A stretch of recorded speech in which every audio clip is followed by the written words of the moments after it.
Okay, magandang araw po mga kababayan. Alam kong matagal akong nawala kasi may iba akong pinagkaabalahan. At saka medyo na ano na rin ako mag-vlog kasi nga hindi maganda itong camera ko. Kaso parang sa mga nangyayari po kasi sa ngayon, 'di ba? Ang daming mga nangyayari na parang mahirap manahimik, 'di ba? Bilang isa pong mamamayan dito sa bansang Pilipinas na tayo po ay may pakialam sa ating buhay at sa kahihinatnan ng bansa natin, ay hindi ko po mapigilan na hindi bumalik sa pagsasalita. Okay? Actually, matagal ko nang gustong mag-vlog uli. Kaso yun nga, busy. Pero ito pong itong latest na development ay talaga pong ayoko nang manahimik. Ano po ang tinutukoy ko rito? Ito po yung nangyaring announcement kahapon ni President Bongbong Marcos ng kanyang senatorial lineup. At alam naman po nating lahat, kasi ito po ay talagang inabangan ng mga tao, kung sino-sino ang pinili ni President Marcos na itaas ang mga kamay. Na ayon sa kanya, magiging katuwang. Mga mukha, mga utak na magiging katulong, kaagapay ni Pangulong Marcos sa natitirang 4 na taon. At ayon nga sa kanyang rallying cry, yung bagong Pilipinas. So ito daw pong mga napili niya na maging senador, ito daw po ay ang kanyang napili na magiging mga katuwang sa pamamahala sa bayan natin hanggang sa 2028. At alam na natin kung sino-sino ang mga ito. Pero alam ko po na kahit yung mga Marcos loyalists, even the Kakampinks, the Dilawans, are really disappointed. For one, I am really disappointed. Nakakainis, na nakakatawa, na nakakawalang tiwala. Opo mga kababayan. Tayo po ay sumusupo bilang pro-government vlogger, pro-government citizen. I was hoping na kung pipili si PBBM ng kanyang mga assistants sa pagpapalakad ng ating pamahalaan, and I was trusting na bilang isang hindi naman po baguhan, 'di ba? Hindi siya baguhan. Veteranong politiko, anak ni Pangulong Marcos Sr. At alam ko naman po na katuwang niya sa pagdidesisyon si Attorney Liza Marcos, asawa niya. Pero dito po sa mga ipinakilala niya na mga senador niya na tatakbo sa next year, 2025 elections. Sobra po akong nalungkot, sobra akong parang nakakawalang pag-asa. Parang nabawasan po yung respeto ko kay PBBM. sorry, bakit ako nawala ng respeto? O nawala ng tiwala? Kasi po, dito sa mga pinili niya na kanyang gagawing mga senador, ang karamihan po dito ay hindi katanggap-tanggap. Siguro kung ang mapipili ko dito isa, dalawa, tatlo. Maximum is 3.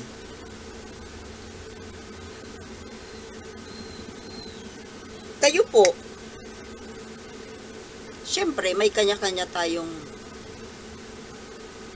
desisyon, may kanya-kanya tayong paninindigan. Kasi po itong mga napili ni Pangulong BBM na maging kanyang mga senador na tutulong daw sa kanya para sa bagong Pilipinas. Alam nyo, para sa akin, para tayong hinainan, Mr. President, sa pakiramdam ko po, kayo po ay naghain sa amin ng pagkaing panis. Sorry. Pagkaing panis na at worst, basura. Hindi ko na po i-discuss kung sino yung mga napipili ko kasi wala namang saysay na pag-usapan. Ang gusto ko pong talakayin ngayon ay yung mga hindi ko gusto. Yung itinuturing ko na mga pagkaing panis or basura. Imagine being a Marcos with the assistance of his very able and intelligent attorney, Liza Araneta Marcos. Kasi alam po natin na kahit paano tumutulong siya sa pagdedesisyon sa mga issues, mga bagay-bagay. Ito po ang napili ninyo.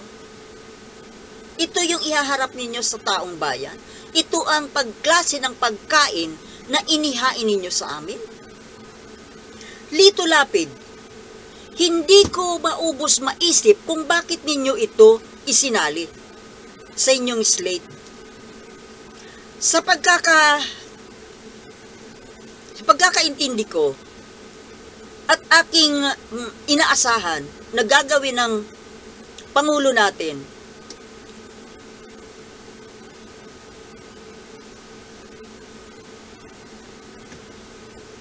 kasi ang bagong Pilipinas po, pag sinabing bagong Pilipinas, magiging bagong mukha ng bansa natin.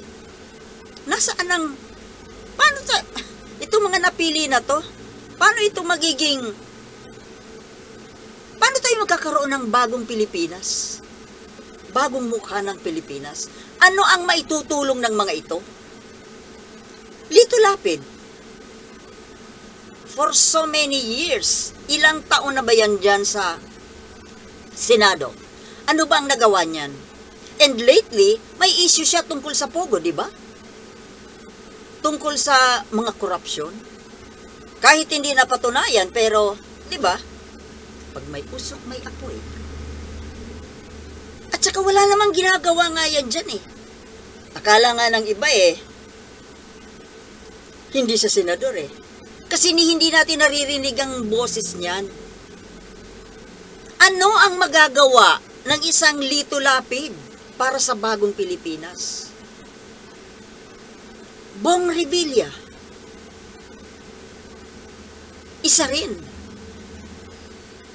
Itong si Francis Tolentino, kahit matalino yan, abogado yan, pero alam natin na pro-Duterte yan. Si Pia Cayetano, matalino naman sana, pero pro-Duterte. Worse, si Amy Marcos, sobrang pro-Duterte. na sa pagiging pro-Duterte niya, pro-Kibuloy, pro-China. Di ba yung mga nangyayari dyan sa West Philippine Sea? Yung pangaharas ng mga Chinese sa ating mga kababayang Pilipino dyan sa West Philippine Sea, di ba?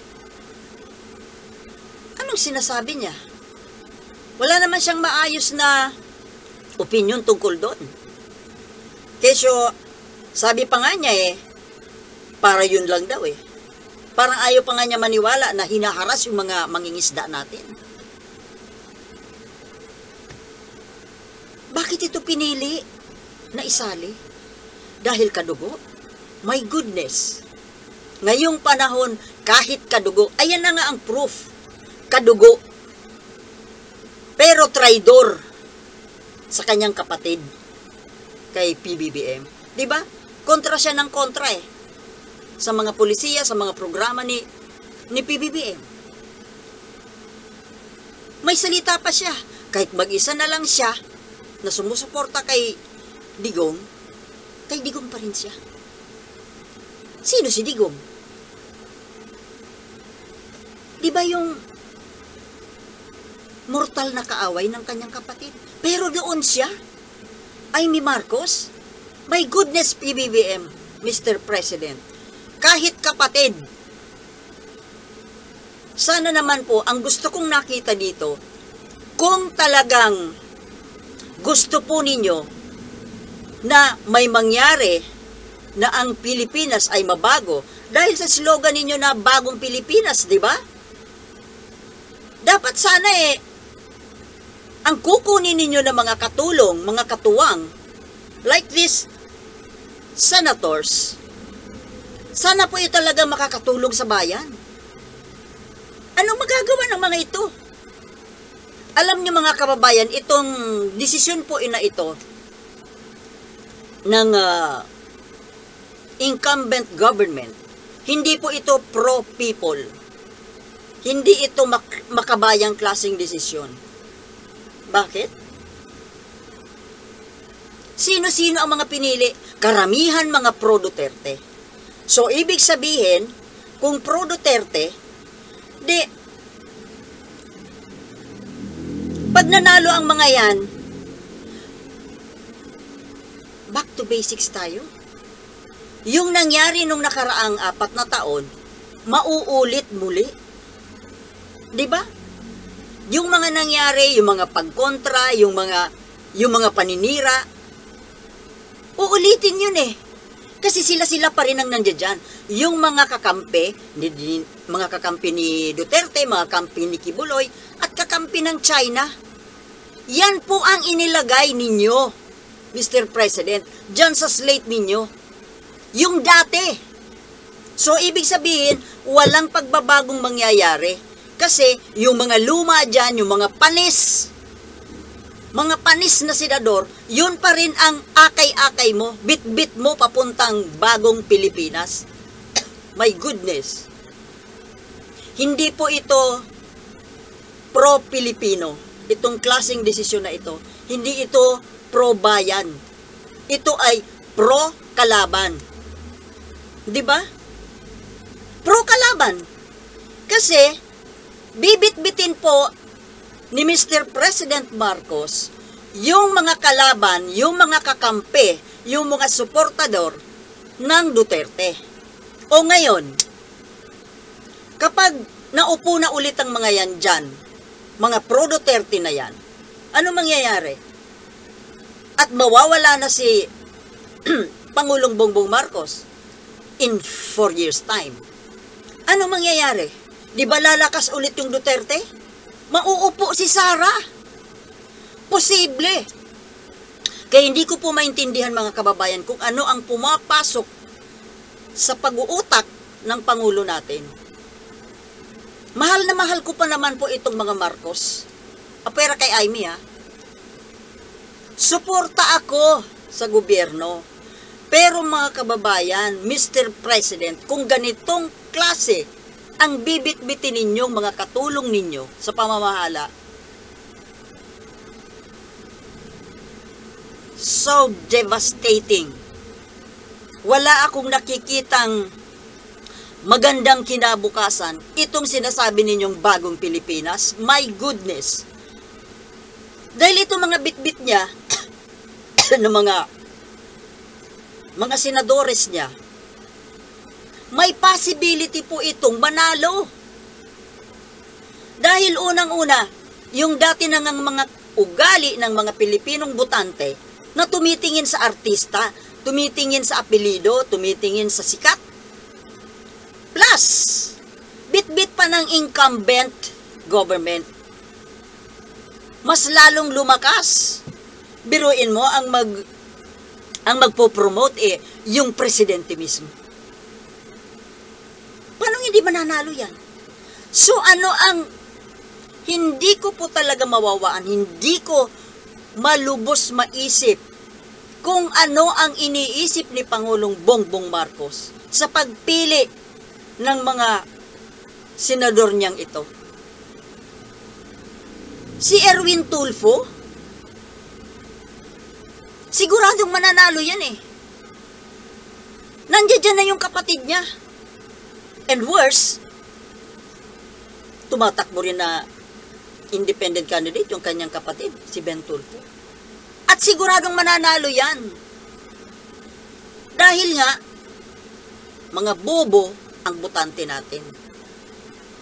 O di tatlo na sila dyan? Tapos yung Pia Cayetano, isinali pa dyan sa slate. Mananalo din yan? O dalawa pa rin silang magkapatid? Yung Villar, na magkapatid din, nandyan. Mananalo yan si Camille dahil si Cynthia Villar nga nakasama-sama ng ugali Nag-number 1 noon, di ba? Bakit nagtataka? Bakit nanalo yun? Number 1? Wala namang, di ba? Ano bang appeal meron yan? Balitang-balita nga na ang sama daw ng ugali niyan At may proof. Napalayo ako. Isa pa, Manny Pacquiao. Diyos ko, dahil. Ano ba? Alam nyo, itong pagpili kay Amy Marcos, dahil na lang yan sa, pakikisama, dahil kapatid, kadugo. Sorry. Alam nyo mga kababayan, kung ako po ang nasa sapatos ni President Bongbong Marcos, I will be very straight. Kung ang nasa puso nitong Pangulo na ito ay ang ikabubuti ng bayan, para sa bayan.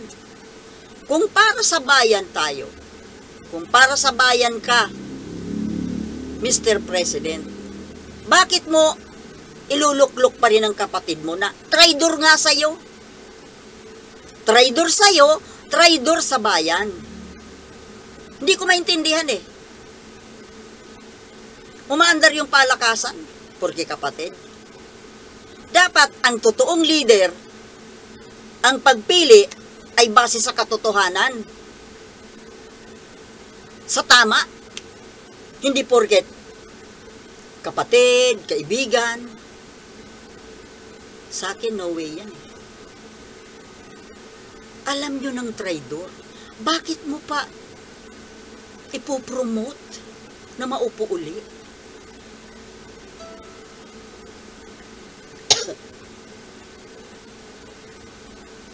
Alam nyo, siguro, hindi ko maintindihan talaga Ano ba ang basihan, ano ang basis ni Mr. President sa pagpili ng mga ito? Dahil sa mga sikat, dahil siguradong manalo. Winnability. Manalo lang. True enough. Mananalo talaga yan mga kababayan. Pero oras na manalo yan, sa akala nyo ba loyalan kay Pangulong Marcos? Kaya lang naman yan dyan sumabit dahil para manalo at para libre, malibre sa pondo na gagamitin sa kampanya. So ginagamit tayo para tayong ginigisang sa sarili nating mantika, di ba? Pera ng bayan ang gagamitin para lamang tirisin tayo na mamamayan. Sana walang mapili. Siguro ang isip nitong mga pumili na ito, sino ba ang pumili? Si Pangulong Bongbong, si Martin Romualdez, si First Lady Liza. Walang mapili. Alam niyo mga kababayan, para sa akin ito ang aking sarili kong idea. Kung talagang gusto ni Pangulo na talagang mabago ang Pilipinas at naghahanap siya ng talagang mahusay na senador, at nakatingin lang dito sa mga panis na to, mga panis na pagkain na ito, mga luma na wala namang kwenta. Dapat ang ginawa po ninyo, Mr. President, kung talagang kayo ay totoong para sa bayan, ang ginawa ninyo, nag-conduct kayo ng search for new blood, search for new faces. Diba? Ang dami dyan. Ang daming magagaling, matatalinong mga Pilipino, matataas ang pinag-aralan, magaganda ang puso, para sa bayan. Hindi yung ganito. Porque walang makitang iba, ito na talaga pinagtiyagaan. My God! Sana naman binigyan nyo kami ng fresh food. Hindi yung ganyan. Para sa bayan ba talaga kayo, Mr. President?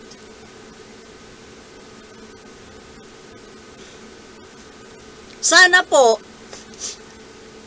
mayroon dyan mga gustong tumakbo na mga hindi kilala, walang pangalan.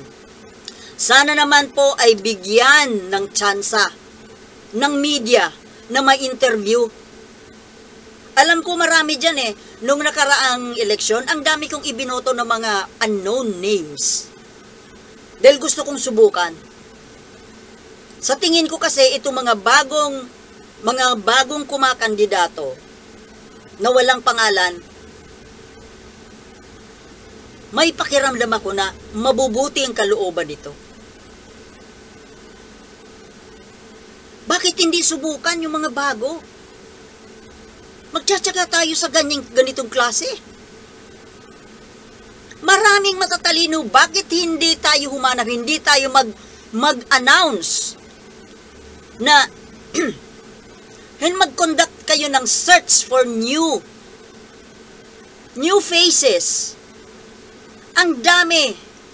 Nakakahiya na po ang bayan natin kasi ang klase ng mga politiko natin, lalo na mga senador, puro bulok.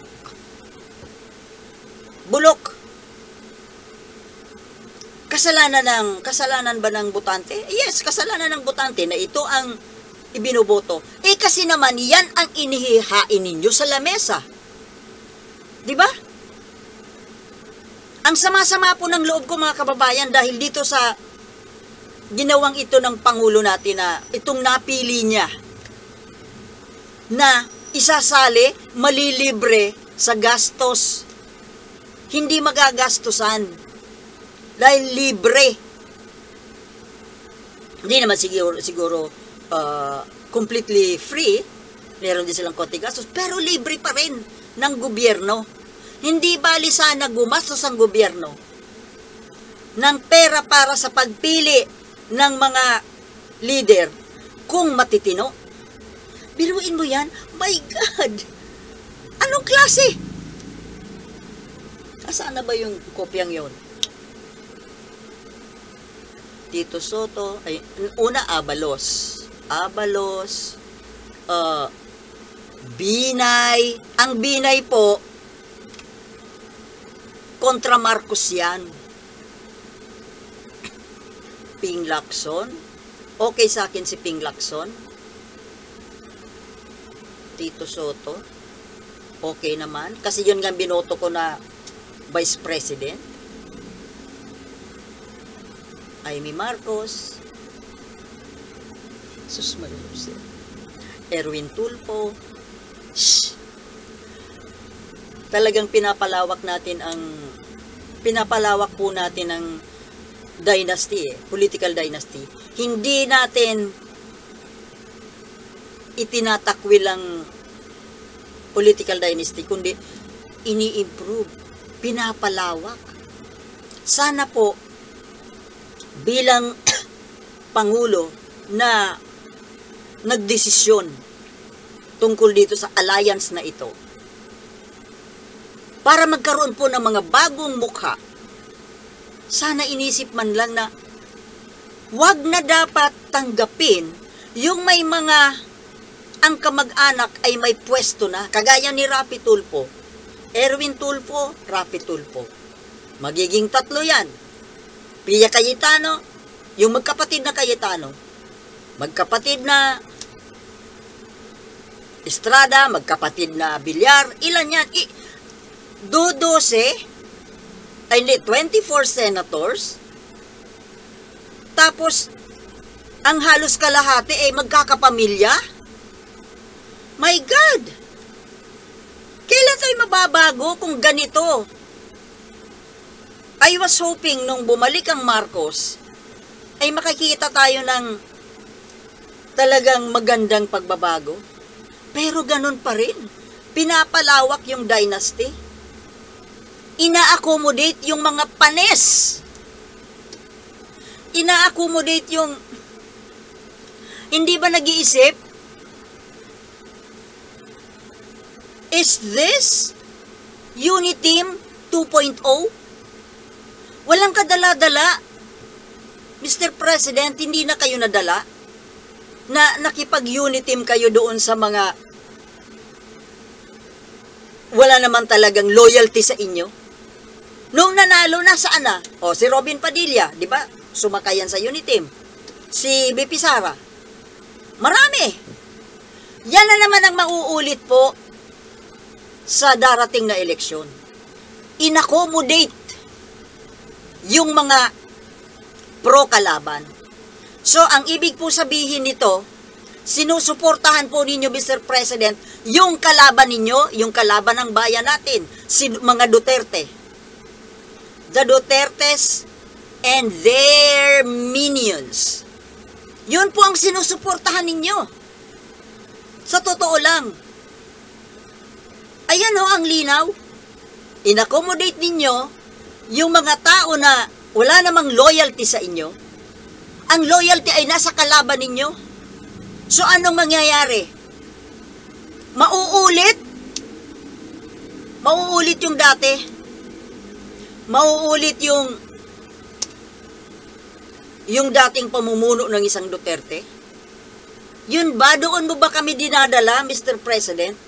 Yung bayan natin, doon nyo dinadala? Bibigyan nyo ulit kami ng mamumuno na kalaban ng bayan? Hindi lang kalaban ninyo, kalaban ng buong bayan. Di ba mga kababayan? I am really very sad and disappointed and devastated dito sa ginawang ito ni, sabi wala daw magawa kasi alliance ang nagbigay ng mga yung mga parti-partido nagpadala. Kasi bakit kayo nakipag-alliance? Ganyan pala ang mangyayari. Matalino kayo, alam ninyo na ganyan ang mangyayari. Wala na bang, hindi na ba pwedeng umatras? Kung talagang iniisip niyo ikabubuti ng bayan, Mr. President, hindi niyo dapat ginawa yan. Wala kayong magawa dahil, bakit kasi in the first place, nakipag-alyansa kayo? Na ganyan ang mangyayari.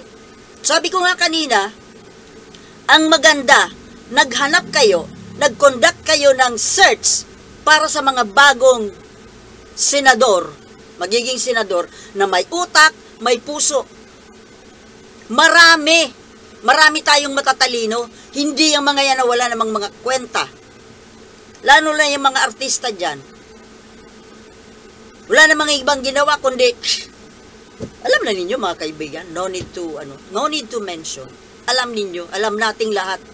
Kaya mga kababayan, alam nyo, itong mga ini-endorso na ito ni President Marcos, maka 2-3 lang iboto ko dyan eh. The rest, basura, Mr. President. Sorry. Pero mula ngayon, parang wala na akong tiwala sa mga desisyon ninyo. Well, sabi nga, may mga naniniwala na hindi ninyo kaya ang Marcos. Hindi ninyo kaya ang utak Marcos, ang Marcos administration.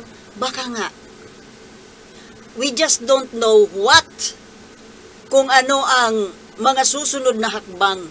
Dahil naniniwala naman po ako na matalino kayo eh.